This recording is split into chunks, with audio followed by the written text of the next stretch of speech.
جس دل میں امید نہیں ہوتی اس دل میں اللہ نہیں ہوتا۔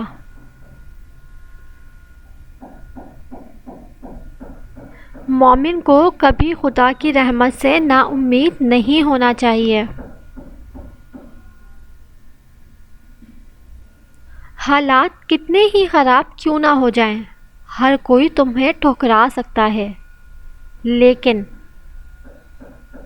یاد رکھو ایک تمہارا رب ہے جو تمہیں کبھی نہیں بھلاتا اور کبھی نہیں ٹھکراتا، چاہے تمہارے گناہ ریت کے ذروں کے برابر ہی کیوں نہ ہو جائیں۔